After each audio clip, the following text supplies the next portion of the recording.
कविता हो गया ना, पूरा कंटेंट हो गया है पूरा, ऐसा लग रहा है। साउंड कैमरा कैसे बोलते हो आप, क्या क्या ऑर्डर में बोलते हो? यही चाहिए था। 3 2 स्टार्ट एक्शन वाली लाइन वापस ले लेते हैं कविता के बाद। तो ऐसा है कि नमस्ते, स्वागत, वेलकम। देश के ऑलमोस्ट सभी इलाकों से ठंड जा चुकी है। हाँ, जहां 12 महीने पड़ती है वहां तो रहेगी, लेकिन इस बार कई इलाकों में ठंड ज्यादा पड़ी, बहुत ज्यादा पड़ी।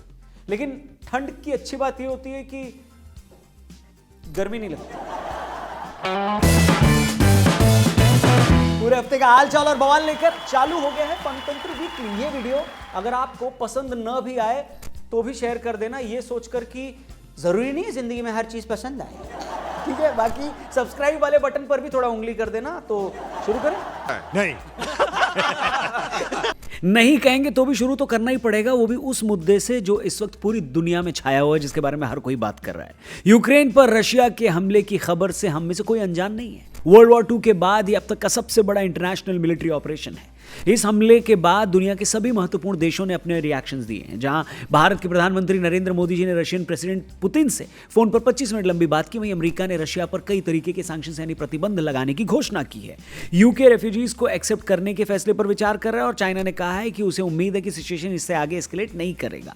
इन सब महत्वपूर्ण देशों के बीच में कूदकर पाकिस्तान खुद को महत्वपूर्ण दिखाने की कोशिश कर रहा है, लेकिन सबसे नोटेबल रिएक्शन अफगानिस्तान की तालिबान सरकार की तरफ से आया है। तालिबान ने कहा है कि दोनों देश शांति बनाए रखें और हिंसा को रोकने की कोशिश करें, बातचीत से भी हल निकाला जा सकता है। वाह, वैसे तालिबान ने भी शांति की अपील कर दी है। बस यही वाला कॉन्फिडेंस चाहिए जिंदगी में। खैर, इस पूरे मुद्दे पर जिसका असर बाकी दुनिया के साथ साथ हिंदुस्तान पर भी कैसे पड़ रहा है, उसके ऊपर एक वीडियो जल्दी आपके लिए लाएंगे इसी चैनल पर। बाकी ये वीडियो अगर आपको पसंद आए तो इसे जरूर शेयर करें।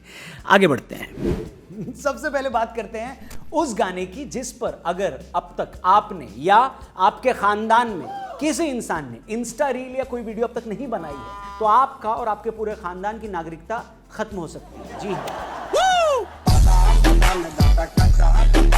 इसी गाने की बात मैं कर रहा हूं। और उसी गाने का मतलब जो कच्चा बादाम के जो फेम हैं, वर्ल्ड फेमस सिंगर, परफॉर्मर और आर्टिस्ट, ये भाई साहब, इन्होंने एक ऐसा फैसला सुना है जिसको सुनकर उनके फैंस को जोर का झटका लग गया। आइए देखते हैं। नहीं, उनके गाने के फैंस नहीं, बल्कि उनके बादाम के फैंस। उन्होंने कहा है कि अब वो क्योंकि बड़े सेलिब्रिटी हो गए हैं, इसलिए वो बादाम नहीं बेचेंगे। अरे उसके पास बहुत पैसे है, कहीं ऐश कर रहा होगा। सर जी, भगवान करे कि आप एक बहुत अच्छे आर्टिस्ट बन जाएं, सच में आपको कभी बादाम बेचने की जरूरत ना पड़े। लेकिन ये जो बड़े सेलिब्रिटी वाली बात बोली है ना, आपने बहुत गलत बोली है। क्यों? क्योंकि अपने यहाँ तो सेलिब्रिटीज जब सेलिब्रिटीज बन जाते हैं और बड़े हो जाते हैं तो पता नहीं क्या क्या बेचना शुरू कर देते हैं। सुनाई नहीं दे रहा। कई फिल्म स्टार्स तंबाकू बेचना शुरू कर देते हैं, कई लोग दारू बेचना शुरू कर देते हैं, क्रिकेटर्स अपने शॉट्स बेचना शुरू कर देते हैं, नेता अपना जमीर बेचना शुरू कर देता है, मोटिवेशनल स्पीकर्स सपने बेचना शुरू कर देते हैं और रौनक बतंगड़ बेचना शुरू कर देते हैं। लेकिन इन सब के मुकाबले आप तो फिर भी एक अच्छी चीज बेच रहे हो, तो प्लीज उसको मत रोको। अब हर एक को अपना सीआर सुधारने की कोशिश तो करनी चाहिए। आगे बढ़ते हैं। आपने फ्रॉड की बड़ी बड़ी कहानियां तो सुनी होंगी, लेकिन उड़ीसा के विभू जी की कहानी आपको इतनी आसानी से हजम नहीं होगी। क्या है ना कि फ्रॉड करने के चक्कर में इन्होंने कम से कम 27, सही सुना है आपने, 27 शादियां कर डाली। मतलब पिछले कुछ सालों में वो अलग अलग महिलाओं से शादी करते रहे और किसी न किसी बहाने से उनसे पैसे हटते रहे। एहे, रहा नहीं जाता, तड़प ही ऐसी है ना। बॉलीवुड वाले भी कभी ऐसी स्क्रिप्ट की कल्पना नहीं कर सकते जो इन भाई साहब ने लिख दी।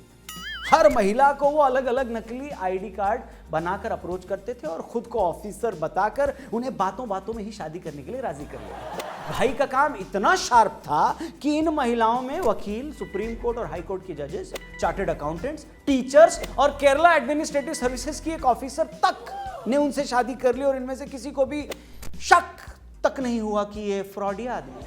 अरे देवा, ये गड़बड़ है बाबा। पकड़े जाने के बाद उनका मोबाइल जब चेक किया गया तो उसमें ऐसे ऐसे नाम मिले: wife 1, wife doctor, wife Bhilai, wife Guwahati, wife Bengaluru, to be wife और टू छोड़ो यार, बहुत मजबूती का अनुभव किया। अब खबर यह मिली है कि जेल में विभू प्रकाश से मिलने वालों का तांता लग गया है। किसी को यह जानना है कि पहली के बाद दूसरी कैसे पटाई जाए, कोई यह जानना चाहता है कि दूसरी से पहली वाली कैसे छिपाई जाए, कोई यह जानना चाहता है कि इतना स्टेमिना कहां से लाते हो भाई, और कई मिलने वाले उनके ऊपर फिल्म बनाना चाहते हैं। अब मैं जाता हूँ और झंडे गाड़ के आता हूँ। उधर जैसे ही भुवनेश्वर में ये खबर फैली, एक 6 पैक मेंटेन करने वाला गिटारिस्ट डूड पानी की टंकी पर चढ़ा। उसका कहना है कि 5 फीट 2 इंच के 62 साल के इस अंकिल ने भुवनेश्वर शहर में 4 बीवियां, 4 नहीं बहुत सारी बीवियां रखी हुई हैं और हमें लड़कियां हेलो कहने पर ही ब्लॉक कर देती हैं। तो फायदा क्या ऐसे 6 पैक का, ऐसे गिटार का और ऐसी जिंदगी का? या तो हमको कूद जाने दो या फिर उस अंकल की शरण में जेल भेज दो। तो ये गेम था लव गुरु। आपको मध्य प्रदेश लेकर चलते हैं, वही एमपी जो गजब है। इंदौर से एक खबर आई है, वहां के 2 मेडिकल स्टूडेंट्स एग्जाम्स में चीटिंग करते हुए पकड़े। चीटिंग करने के लिए उन्होंने कमाल का तरीका अपनाया, ये कमाल नहीं दूसरा, हाँ कमाल का तरीका अपनाया। उन्होंने अपने कान के अंदर सर्जरी करवा के एक तो ब्लूटूथ डिवाइस फिट करवा लिया।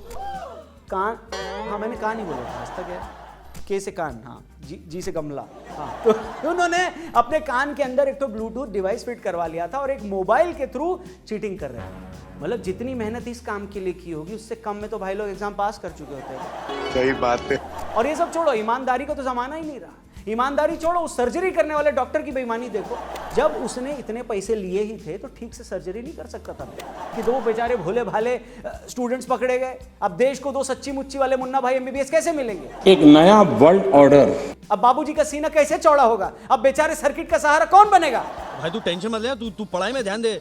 वैसे मीडिया और मीडिया वालों से तो मेरे को डर लगने लगा है। एक जर्नलिस्ट ने इंटरव्यू न देने की वजह से क्रिकेटर रिद्धिमान साहा को हड़का दी।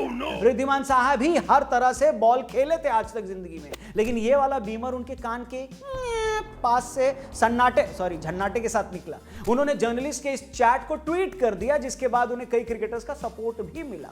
बाकी सब तो ठीक था, लेकिन भज्जी पाजी ने तक ये बोल दिया कि किसी को ऐसे डराना ठीक नहीं है। ये करेक्ट लड़का है इस घर में। हाँ भज्जी पाजी ने बोला। वैसे ठीक है, भज्जी पाजी ने डराया थोड़ी था, उन्होंने तो सीधा। आगे बढ़ते हैं। देश के महानायक श्री अमिताभ बच्चन जी ने कहा था कि हम जहां से खड़े होते हैं लाइन वहीं से शुरू होती है। डायलॉग सुना होगा, लेकिन सबकी किस्मत ऐसी होती तो सब लोग अमिताभ बच्चन नहीं आ जाते। कई बार लंबी लंबी लाइनों को देखकर हम सोचते हैं कि ये लाइन क्यों है, क्यों नहीं, क्यों है। जी हाँ, कितना अच्छा होता कि अगर हमें किसी के लिए लाइन में नहीं लगना पड़ता। लंदन के एक भाई साहब हैं फ्रेडी बेकेट। इन्होंने लाइन में लगने को अपना प्रोफेशन बना लिया जी। वो दूसरे लोगों के लिए लाइन में लगते हैं। सपोज अम्यूजमेंट पार्क किसी बड़े आदमी को जाना है, वो बोलते हैं मैं लाइन में खड़ा हो जाऊंगा, टिकट आपके लिए मैं कटा दूंगा। स्पोर्ट्स इवेंट में जाना है, ये खड़े हो जाते हैं। एक्सपो में जाना है, ये खड़े हो जाते हैं उस अमीर आदमी की वजह से। उसकी जगह पर जहां जहां जरूरत पड़ती है ये लाइन में खड़े हो जाते हैं। वो 1 घंटे लाइन में लगने के लिए 20 पाउंड चार्ज करते हैं। मतलब ये भाई दुनिया में अकेला आदमी होगा जो चाहता है कि उसकी लाइन लंबी मिले उसको। एक बार तो लाइन इतनी लंबी थी कि उनको एक दिन में 16,000 रुपए मिल गए लाइन में खड़े होने के। सोचो अगर ऐसी सर्विस अपने यहाँ शुरू हो जाए तो फ्रेडी भाई साहब आधे समय तो गुटके और छोटी गोल्ड फ्लेक की लाइन में लगे रहेंगे। बनोगे हमारे दोस्त, है कि नहीं? और दिल्ली में दारू के इतने नए ठेके हो गए, वहां तो भाई साहब लाखों कमाने लगे। और भगवान न करे कि डिमोनेटाइजेशन जैसा कोई ख्याल फिर से मोदी जी के मन में आ जाए, तब तो फ्रेडी भाई 25 दिन में करोड़पति। थैंक यू वेरी मच इस वीडियो को देखने के लिए। वीडियो पूरी करने से पहले रशिया और यूक्रेन के मुद्दे पर हमने कुछ लिखा है, आपको वो सुनाते हुए चलते हैं। ये आपको अच्छा लगे तो इस वीडियो को जरूर शेयर करिएगा और हमारे चैनल को भी सब्सक्राइब करिएगा। तो अर्ज किया है कि तू मुझसे मत यूं खेल प्रिय, मैं रहा अकेला झेल प्रिय, सब युग के यूएस भाग गए, मुझको झगड़े में ठेल प्रिय।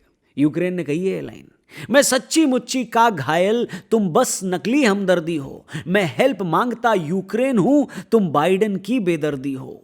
अरे मैं निपट अकेला दुनिया में, खुद को ही देता हूं झप्पी, मैं चीख कीव की गलियों की, तुम नाटो वाली हो चुप्पी। कुछ तालिबानियों से सीखो, कितने अच्छे अभिनेता हैं जो 900 चूहे खाकर भी अब ज्ञान शांति का देता है। बस बंद करो ये युद्ध प्रिय, अब बहुत बह चुका खून प्रिय, जल्दी से सब कुछ ठीक करो, हो जाओ गेट वेल सून प्रिय। उम्मीद करते हैं ये झगड़ा जल्दी खत्म हो, नुकसान कम हो, कमजोर आदमी भी बच जाए और वो भी समझदार बने जिसमें दम हो।